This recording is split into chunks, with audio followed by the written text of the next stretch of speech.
आप लोगों का स्वागत है मेरे एक और वीडियो में। आज का जो टॉपिक होने वाला है वो साइंस से मैंने लिया है, तो ये टॉपिक नंबर 3 है बायोलॉजी का। इससे पहले मैंने 2 टॉपिक बायोलॉजी का डाला है, जीव विज्ञान का। आप नहीं देखें तो जाकर देख लें। एक प्लेलिस्ट 69 बीपीएससी साइंस करके मैंने बना दिया, उसमें ये वाला वीडियो होगा। प्लस आप बायोलॉजी के प्लेलिस्ट में भी जाकर ये वाला वीडियो देख सकते हैं। ठीक है, तो दोनों में मैं ऐड कर दिया हूँ। तो ये आज का टॉपिक नंबर 3 होगा बायोलॉजी का, जो कि मैंने लिया है जीवधारियों का वर्गीकरण। तो इससे भी प्रश्न काफ़ी बार पूछे गए हैं, तो आज हम सब देखेंगे जीवधारियों का वर्गीकरण का मतलब क्या होता है। और फुल डिटेल वीडियो होगा, क्योंकि 68 बीपीएससी में जिस प्रकार से साइंस के क्वेश्चन आए थे, अब आप वन लाइनर याद करके आप साइंस के क्वेश्चन को टैकल नहीं कर पाएंगे।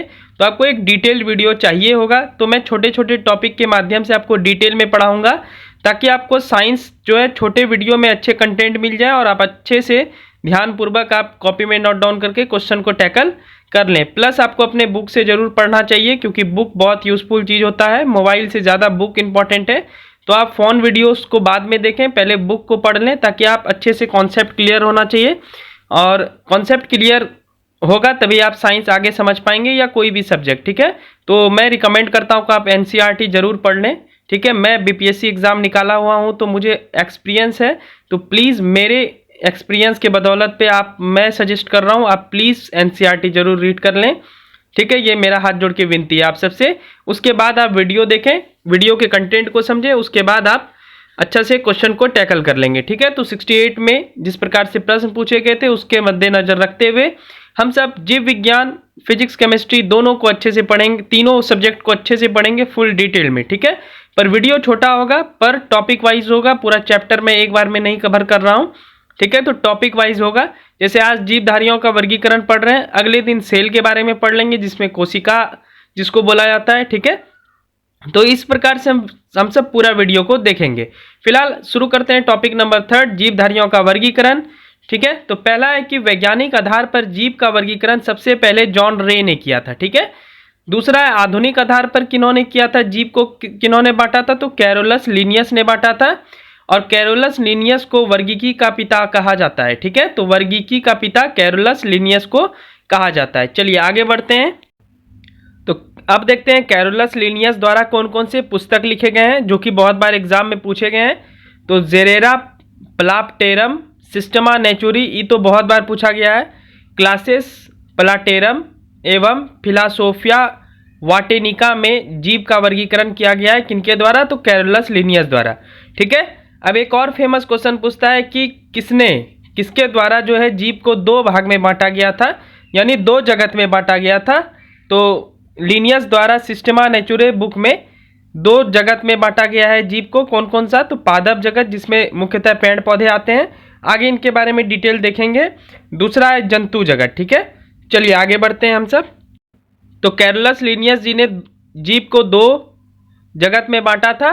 वहीं 1969 में जीव को 5 जगत प्रणाली में R.H. विटकर ने वर्गीकृत किया।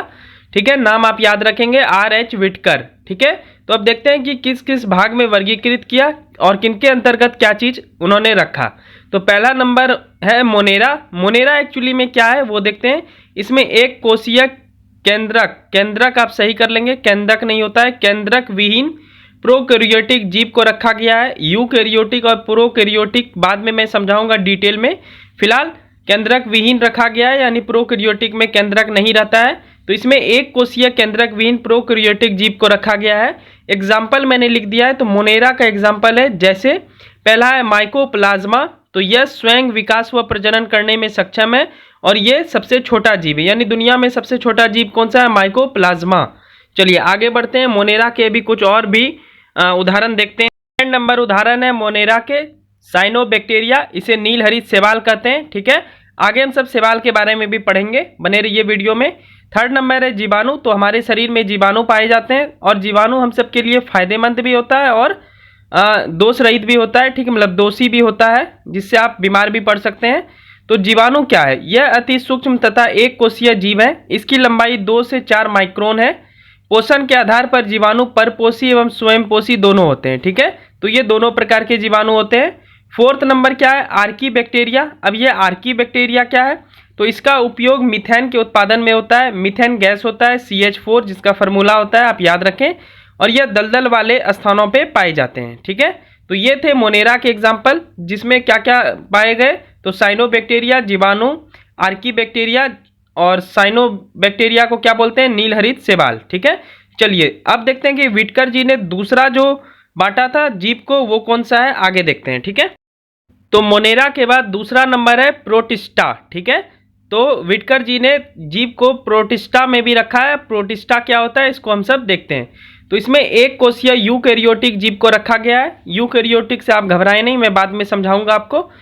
अब इसका कुछ एग्जाम्पल देखते हैं। तो शैवाल, शैवाल अब ये जितने भी आएंगे, जैसे शैवाल प्रोटिस्टा के अंतर्गत आते हैं, तो हम सब देखेंगे कि एक्चुअली में शैवाल है क्या।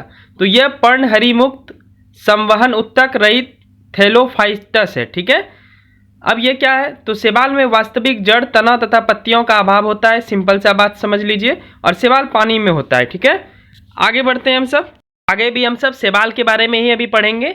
तो शैवाल प्रकाश संश्लेषण से अपना भोजन बनाता है। ठीक है, अब शैवाल के कितने प्रकार हैं, तो उपस्थित वर्णकों के आधार पर शैवाल 3 प्रकार के होते हैं। पहला है क्या, क्लोरोफाइसी, इसमें हरा शैवाल रहता है हरे वर्णक के कारण। दूसरा क्या है, रोडोफाइसी, लाल शैवाल रहता है लाल वर्णकों के कारण। थर्ड है फियोफाइसी, भूरा शैवाल भूरे वर्णक के कारण। ठीक है, अब शैवाल के अध्ययन को क्या बोलते हैं, फाइकोलॉजी। ये बहुत बार पूछा गया था। तो शैवाल किसका उदाहरण हो गया, प्रोटिस्टा का।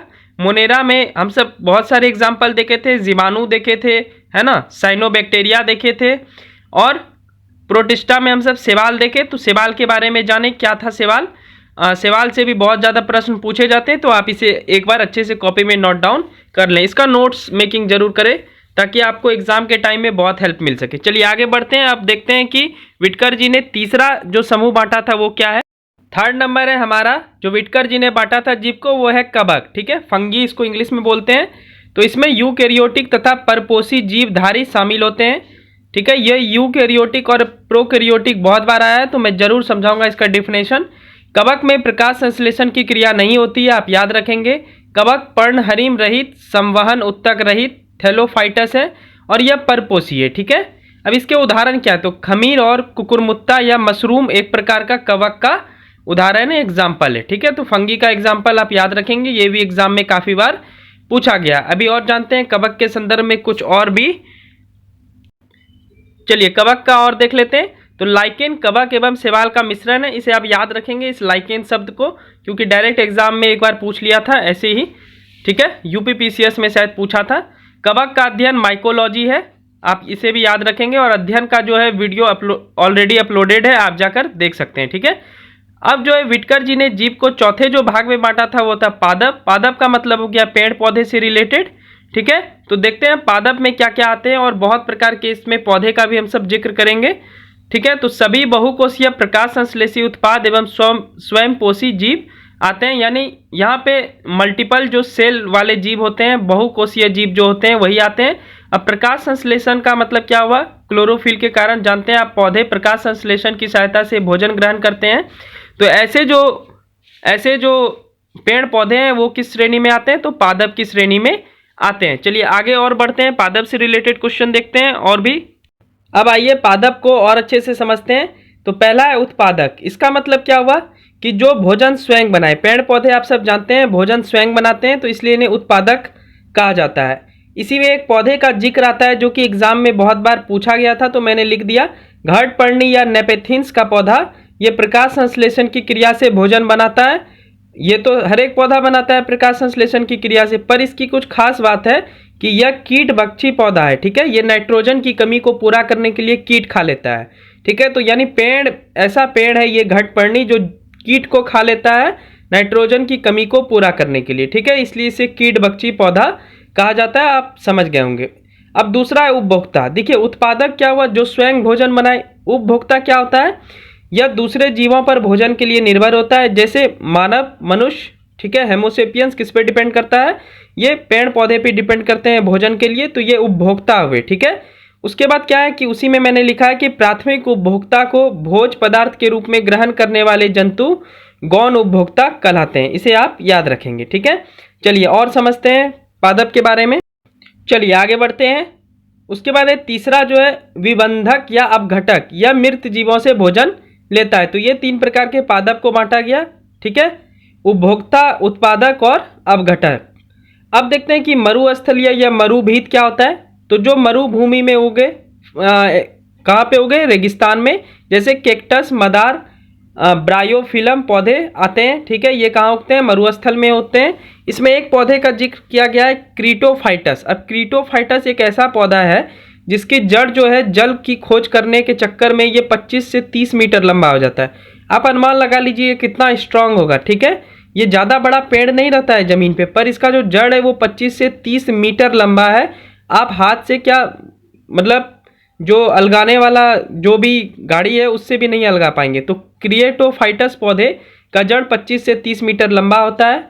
अब एक है हाइड्रोफाइटस या जलोभीत पौधा। तो ये कैसा पौधा होता है, तो अधिक जल वाले स्थान पे पाया जाने वाला पौधा क्या कहलाता है, तो हाइड्रोफाइटस। ठीक है, जलोभीत।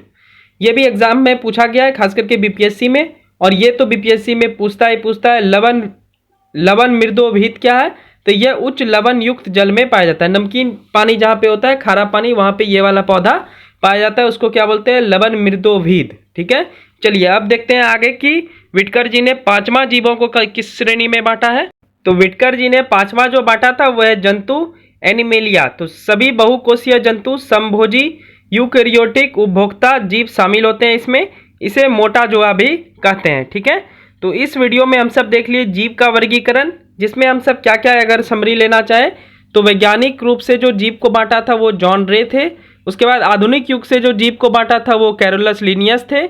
उसके बाद कैरोलस लिनियस ने जीव को 2 भाग में बांटा था, आप देखे थे। ठीक है, तो उन्होंने किस किस भाग में बांटा, तो जंतु और पादप। लेकिन उसके बाद 1969 में जो है, उसके बाद विटकर जी आ गए और इन्होंने जीव को, यानी पूरे दुनिया में जीव को 5 श्रेणी में बांट दिया, जो एक एक करके हम सब देखें। ठीक है, तो ये था आज जीव का वर्गीकरण। कल हम सब देखेंगे कैरोलस लिनियस के वर्गीकरण से संबंधित क्या क्या नाम है, यानी जीव के वैज्ञानिक नाम को अगले वीडियो में हम सब देखेंगे। ठीक है, पर इसके बाद जो आएगा केमिस्ट्री का टॉपिक आएगा और फिर फिजिक्स का टॉपिक आएगा। तो तीनों साथ में हम सब लेकर चलेंगे। टॉपिक नंबर 3 ये बायोलॉजी का था, इसके बाद टॉपिक नंबर 3 केमिस्ट्री का आएगा, उसके बाद टॉपिक नंबर 3 फिजिक्स का आएगा। ठीक है, यानी भौतिकी का। तो ऐसे ही हम सब संदर्भित क्रमवार रूप से चलेंगे। आपको मेरी मेहनत अच्छी लग रही हो और कंटेंट अच्छा लग रहा हो तो चैनल को सब्सक्राइब कर लें। और ये एग्जाम में आएंगे इसलिए ऐसे पूरे डिटेल में पढ़ेंगे। आप 1 लाइनर कम याद करें, क्योंकि अब डिटेल का ज़माना है, 1 लाइनर अब नहीं चलेगा। तो प्लीज़ अच्छे से डिटेल वे में पढ़ें। और मैं एक लास्ट सजेशन आप सबको दूंगा कि आप सब बुक से ज़रूर पढ़ें। ठीक है, वीडियो बाद में देख लें, छूट भी जाएगा, कोई बात नहीं। मुझे व्यूज़ नहीं चाहिए, मुझे सब्सक्राइबर नहीं चाहिए, पर आप बुक से पढ़ेंगे। ठीक है, बुक से पढ़ा हुआ ज़्यादा बेहतर होता है। आप बुक से पढ़ लें, उसके बाद मन करे तो वीडियो देख लें। ठीक है, बुक से लेकिन पढ़ें, खुद से नॉलेज हासिल करें, ताकि आप एग्ज़ाम में कहीं पर भी आपको दिक्कत ना हो। ठीक है, मैं वैसा ये यूट्यूब चैनल नहीं है जहाँ पे मैं आपको व्यू के लिए बोलूँगा कि नहीं वीडियो में ही सब कुछ है, ऐसा बिल्कुल भी नहीं है। इस बात पे रिलाई बिल्कुल मत कीजिएगा, आप बुक से पढ़ें। और मैं जैसा बताया एनसीईआरटी सीरीज शुरू किया हूँ, तो आप सब भी बुक लेकर एनसीईआरटी सीरीज शुरू कीजिए। अगर आप पीसीएस के स्टूडेंट हैं, पीसीएस के एस्पिरेंट हैं, तो प्लीज़ एनसीईआरटी रीड करें और उसके बाद फिर वीडियो देखें, ताकि आपको शॉर्ट नोट्स मिल पाए। सिर्फ शॉर्ट नोट्स अगर पढ़ लेंगे एनसीईआरटी का या फिर किसी भी चीज़ का सिर्फ वीडियो देख लेंगे तो वो अल्टीमेट सोर्स नहीं होता है। आपको बुक से पढ़ना ही पढ़ना चाहिए। ठीक है, तो चलिए मिलते हैं नेक्स्ट वीडियो में। वीडियो अच्छी लगी हो तो प्लीज़ चैनल को सब्सक्राइब कर लें और लाइक कर लें। चलिए मिलते हैं नेक्स्ट वीडियो में, तब तक के लिए बाय बाय।